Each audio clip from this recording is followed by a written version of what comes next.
যাত্রাপথ চ্যানেলটিকে সাবস্ক্রাইব করুন আর notification on করে রাখুন যাতে সবকটি ভিডিও সবার আগে আপনি দেখতে পারেন। এই আমার পেছনে যে মন্দিরটি দেখতে পাচ্ছেন, এই মন্দিরটাতেই কিন্তু প্রতি বছর এই শ্রাবণ মাসে সকাল থেকে রাত পর্যন্ত সমস্ত পর্যটকগণ যারা আসছেন সবার জন্য কিন্তু বিনা পয়সায় খাবার দাবারের ব্যবস্থা করা হয়ে থাকে। তো আপনারা যারা আসছেন এই সময় তাদের জন্য কিন্তু মানে একটা খুব ভালো পরিষেবা, যেটা সম্পূর্ণ বিনামূল্যে। তো আর এই মন্দিরটা সম্বন্ধে আপনাদের জানাই, এই মন্দিরটা কিন্তু জৈন ধর্মাবলম্বীদের একটা খুব বিশাল বড় খুব পুণ্যের একটা জায়গা। যদি আপনারা আসেন বা জৈনধর্মী যারা লোক আছেন তারা তো অবশ্যই জানবেন।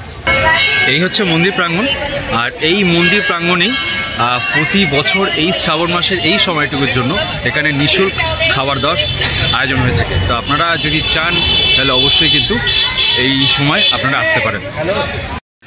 তো আমরা যেখানে আছি মানে একদম পরেশনাথ মন্দিরের ট্রেকিংয়ের ঠিক আগেই এখানে একটা জায়গায় হচ্ছে, সেটা হচ্ছে 29 তারিখ থেকে 1 তারিখ পর্যন্ত বিনা পয়সায় খাওয়ারের ব্যবস্থা হচ্ছে। যে খাবারের জিনিসগুলো আপনাকে দেখালাম, এই জিনিসগুলো এখন আমরা এখানে খেতে বসেছি।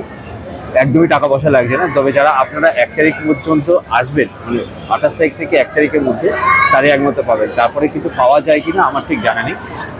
চলুন খাওয়াটা শুরু। খাবারের মধ্যে রাইস আছে, রুটি আছে, একটা পোহা আছে মানে সুজির হালুয়া, যেটা এটা ডাল, আর এটা হচ্ছে তরকারি।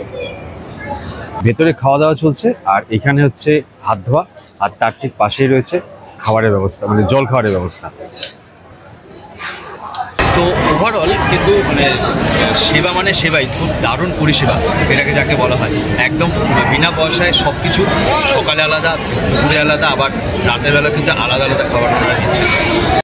আচ্ছা, সকালের যে ব্রেকফাস্ট আছে তার মধ্যে রয়েছে এরকম পোহা রয়েছে, খাস্তা কচুরি টাইপের রয়েছে, একটা গজা রয়েছে, আর একটা মোরব্বা ছিল।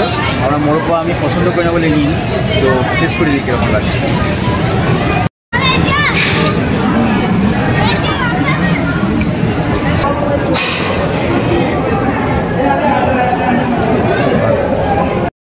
আচ্ছা, সবশেষে এরকম 1 কাপ করে গরম দুধ চাও দিচ্ছে কিন্তু।